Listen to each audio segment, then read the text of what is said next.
Welcome to BookWorthy. Today we're talking with YA fantasy author Katherine Briggs. She crafted her first monster story at age 3, and since graduating from crayons to a laptop, she devours and weaves fantasy tales while enjoying a cup of chai tea. Today we're talking about her Threshold duology, which includes Book 1, The Eternity Gate, and Book 2, The Immortal Abyss, where kings and monsters battle over a legendary treasure. Welcome to BookWorthy, Katherine. Thank you so much, Valerie. I'm so glad to be here today. It is a pleasure to have you. Now, from your website's bio, you obviously prefer tea over coffee. But which do you prefer to visit, the beach or the mountains? Ooh, I think that a good cup of hot tea goes very well with the mountains. I love hiking. I love trees. I love nature and hearing birdsong. I love the beach too, but definitely mountains. I know they're both wonderful and both have their own atmosphere and aesthetic, but it's one of those like, if you had to pick one, where would you go? But Oh, so hard, a cup so of hard. chai tea would definitely go better in the mountains than on the beach. Too fun. Well, Katherine, tell us a little bit about the inspiration for your books.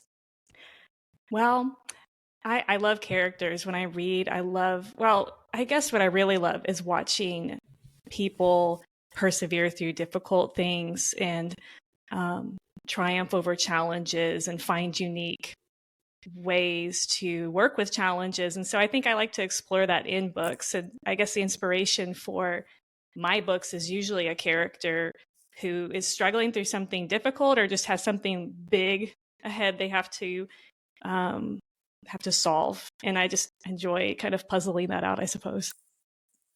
Well, what in the Eternity Gate, you start us off by your main character doing something she's not supposed to. She's going against the king's orders, and you kind of throw her into the action really quickly.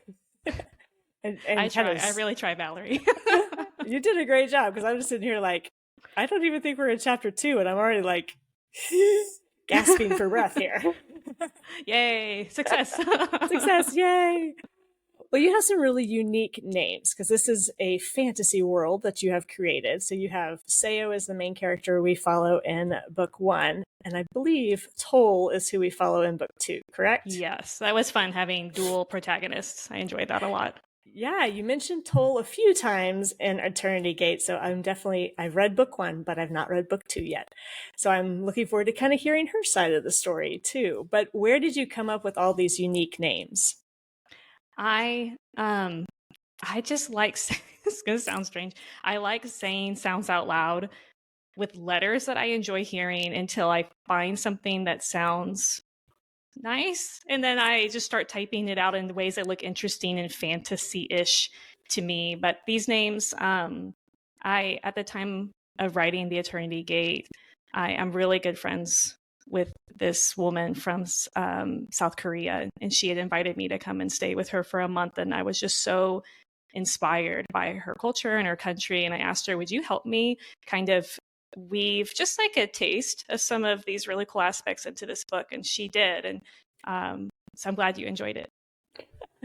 It's always fun. It's like, in a lot of fantasy books, there's usually a glossary or a pronunciation guide or something in there, just because it is unique. And sometimes I think when reading, if they don't have those pronunciation guides, you make up your own version of it. And then when the movie comes out, you're like, what? Who is that? That's not. I like my way better. No, exactly. And actually, I did make a pronunciation guide and put it up on my website because so many people wanted to know how to say these words. And I really, believe it or not, I tried so hard to make them easy. I really did try. Well, they're very unique for sure. And in both of these books, culture and language kind of are a big part of the stories. And there is a lot of stuff you hint at, but you don't really go into all the details of the political intrigue and all that. But how long did you work on the world building for this book before you started to write? I typically have an idea of where I'm going with the world building. And then as I write, I kind of discover it along the way, the details, a lot of the, really a lot, even some of the bones really show up as I'm writing. And I do a lot of research. I think our world is just incredible. And I like to I like to be inspired by things in real life and kind of tweak them a little bit to fit into my worlds, because I don't believe there's anything new under the sun. So I like to borrow, and yeah, I just have fun with it. I know they, in the Eternity Gate, they have to go traverse these rocky tunnels, and so I researched portions of our country and other countries that have that, and then I remember my hikes and things like that, and what does it feel like to touch these rocks, and are they crumbly, are they hard, and what would this be like? So I just kind of have fun with it.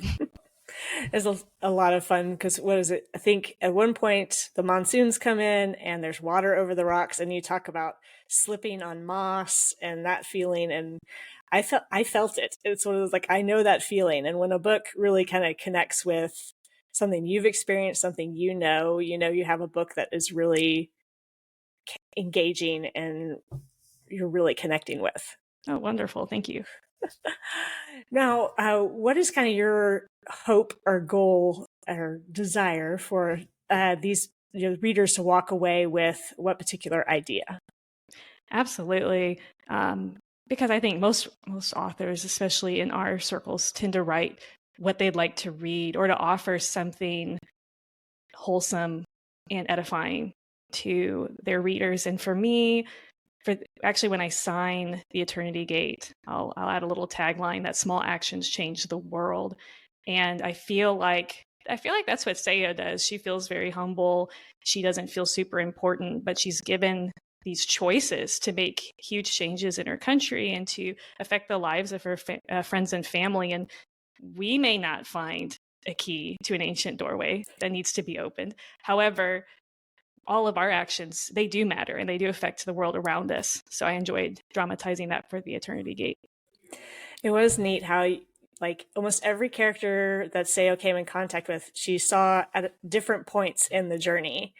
And how, like, okay, how am I going to interact with this person this time? I was pretending to be this last time, and I have to be this time. And, kind of that confusing, how do I present myself? How do I stay true to who I am? And the whole thing, which is great for teens and young adults to be reading through, because that's kind of where they're at in the world, is deciding who they are and who they're going to be. Yes, who am I? And we still figure that out, don't we? It gets sharper and sharper. And yes. What is it that say we always ask kids, what do you want to be when you grow up? And I'm still trying to figure it out. So, yes. Like my kids are always like, you have to figure it out. Like, no, let's take that pressure off your shoulder just a little bit. Oh, I'm so glad you do that, because I think otherwise we would just be trusting in ourselves too, if we just felt like we could figure it all out and it would just be perfect. Yeah. And no, definitely not. Too fun. Okay, quick question. Why 2 books instead of 3 books? I'll confess, it was originally planned as a trilogy, but I talked with my publisher, who is just awesome and very wise and been in the industry for a long time. And we realized one of the books kind of stepped back in time, and it was very far back in time. And we thought that it just didn't really work. And then we thought this kind of dual, especially because duologies are so popular right now, it seemed to fit that. And we thought, okay, let's just go for that. It seems like the best shape without a huge overworking of the plot. But I would like to write a trilogy. I think trilogies are the best. I love them. There's, what is it? Perfection comes in 3s, just like the Trinity. I think there's a correlation between our desire for trilogies and the Trinity. I don't know. No, I totally agree. I think yes, there's a connection there. Absolutely. For sure. It is interesting that there is this trend in duologies over trilogies, but I think that's really unique in just how much world building you've done. You have created a world similar to what the Shadow and Bone series, where they had the trilogy and then went off and did a duology, and War. I can't remember how many books, but you definitely have created a world that's worth jumping into. It could come at from different angles. So I'm excited for one of our questions later, let's just say. Well, thank you. Thank you for your kind words. And I've actually never read that series. I need to. You're not the first person who's mentioned that connection. So now I'm super intrigued. Well, yours has a little bit more of a, almost, in my opinion, kind of a Middle Eastern vibe. Oh, awesome. Yeah. But what is it? Shadow and Bone has a Russian vibe to it. Oh, that'd be interesting. Be cool. So it is pretty unique. But Katherine, when did your writing journey begin? It began at age 3. Oh, I right. kid you not. My mom gave me, or I think, oh yeah, yes, it really did. It began at age 3 with my mom giving me a notebook and my crayons, as we've already shared. And I really did create a 3-eyed monster stick figure guy. And he was, yeah, the monsters go way back with me. He was interesting because he knew he was a bad guy. He would capture the main characters. But he didn't want to be a bad guy. So I don't know what that means for like a 3 to 5-year-old creating this complex character who I think was getting better. Maybe that's a good thing. I don't know. Little Wreck-It Ralph there, right? There we go. I love Wreck-It Ralph. I do too. Because what is it? We always have a choice to choose. Are we going to be bad or good, or or what is it? Even the Wicked movie talks about, or is evilness thrust upon us, or is it a choice we make? And I think yes, which is an important question to ask, because it definitely totally changes your life, which one you believe. Very true. Now, the Threshold duology doesn't really have a Christian. It's not a Christian book in a sense, correct? Mm-hmm. As far as it being overt, right? No. Right, but there are definitely a lot of Christian vibes in there. Oh, yes. Which are super fun to find. But what made you kind of want to go that direction with the book, to go a little more general audience rather than the Christian market? This is such a hot topic for so long, and I'm still figuring it out. I tried to be really true to the characters, but I also knew some of the popular YA fantasy series that I've read, there's almost always zero.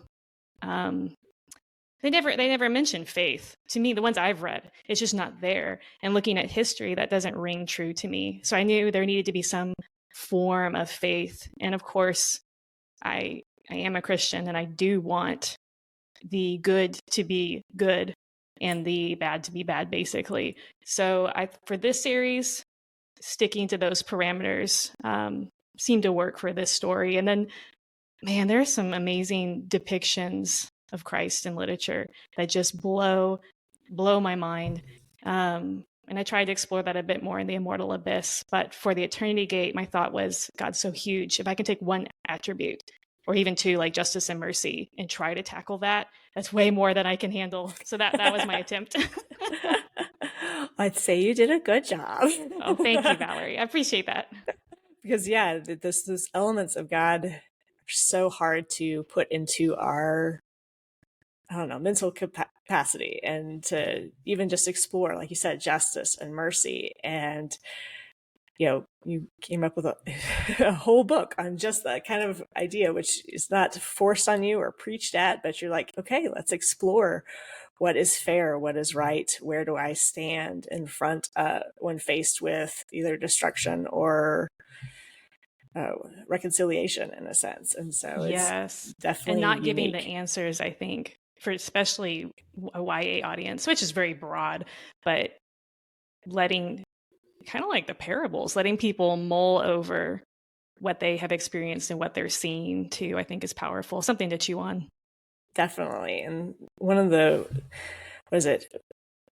J.R.R. Tolkien and C.S. Lewis, kind of the fathers of fantasy in a sense, is like, that's what their books did too. And it's just to weave, like you said, there's nothing new under the sun, weave a little bit of our world into another world to help us see the world around us a little bit better. Yes, exactly. Oh, I love that. Too fun. Well, did you always want to be an author, Katherine? You obviously started writing at 3, but did you walk away from that thought for a little while and come back? I did take a break about it. I have taken some breaks that have lasted a couple years, but really have written pretty consistently pretty much my whole life. As far as wanting to be an author, I knew I always wanted to write stories. Being an author, I think, kind of came into my mind in my later teens, where I thought, oh, I'd like to share my stories with others. And then that basically makes you an author, in my opinion. Very true. We struggle with that for a long time to claim that title. But yeah, as soon as we say we want to share our stories, is definitely when that title becomes our own, I suppose. Mm. That's Well, my there's opinion. author I think and so. writer. Well, there's writer and author, and And what's the difference, it's a whole. really? We don't know. We don't know. Like I said, we're all still trying to figure it out, right? Oh, yeah. Oh, yeah. If you wrote a good story, I want to read it. There we go. There we go. There you go. All right. So, what is your favorite book, Katherine?